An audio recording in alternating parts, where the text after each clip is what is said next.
Hey guys and girls, please check out the description box for all the nice links. Drop a like, subscribe, and turn on the bell notification icon if you like the content. Check out the top right eye for even more nice links.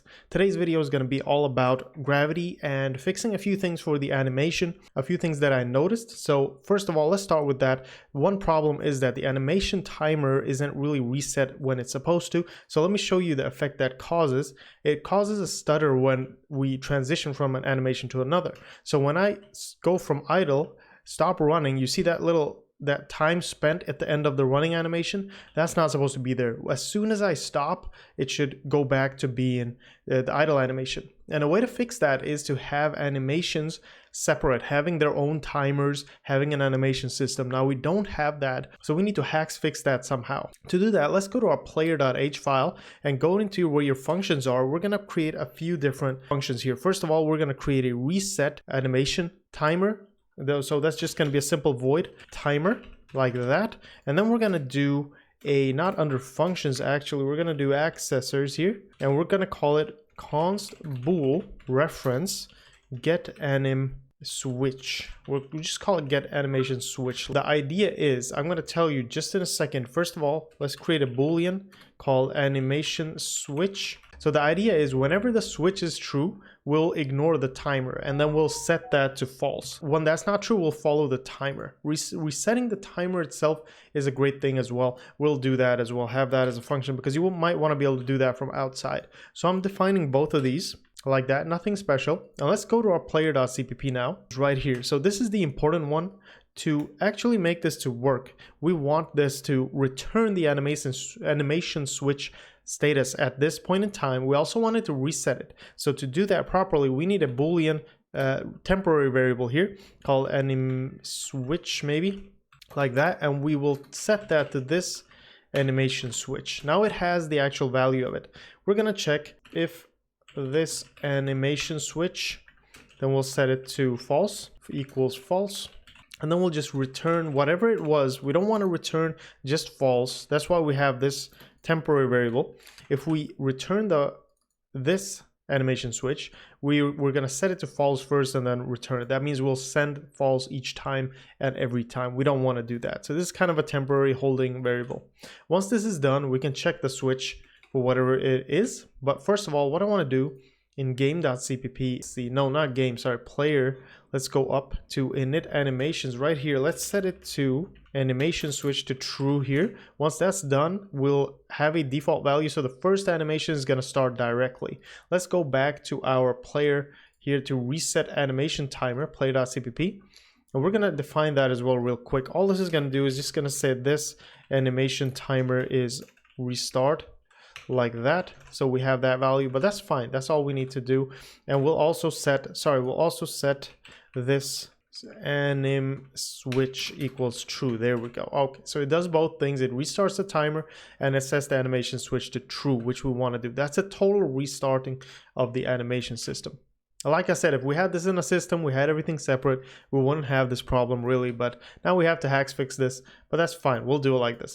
The next step is going to be to go into game.cpp, go down to where you have your polling of events in your update function. Here we're going to create a if statement. And that's going to be a very simple if statement just for now. If, let's copy this whole thing here. But we're not going to do window close. We're going to do this player restart animation timer. Very simple. But it's not going to be key pressed. It's going to be key released. All right, and then of course we need to insert the keys that we want. We want it to restart for. We don't want it to restart for every key, every single key here. So I'm going to remove this and I'm going to do that. And I'm going to say, and there we go.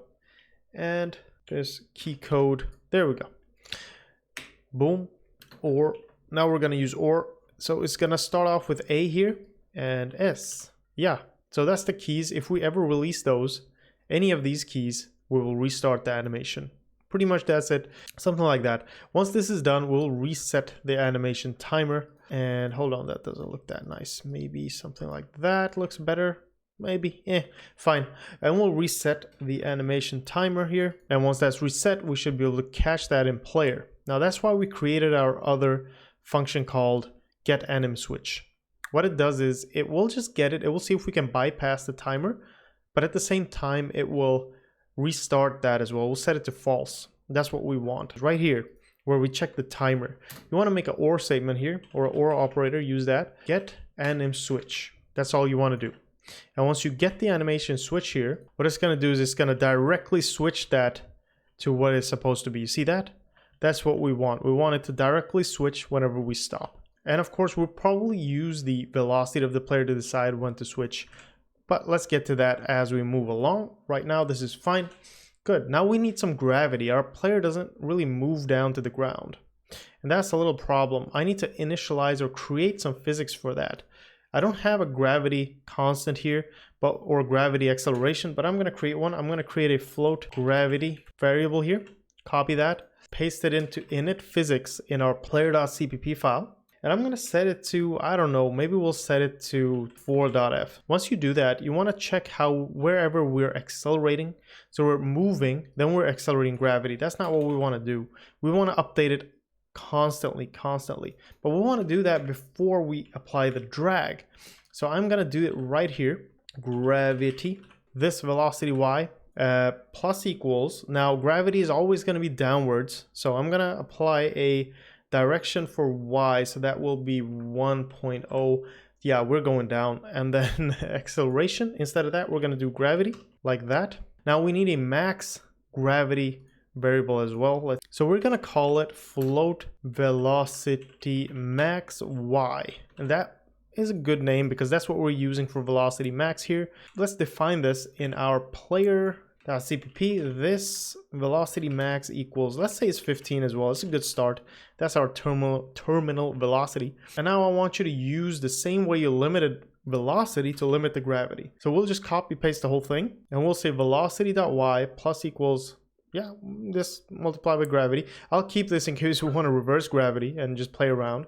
Anyway, let's check this out. This velocity max y, and then we'll set velocity y to this velocity max y multiplied by this velocity y.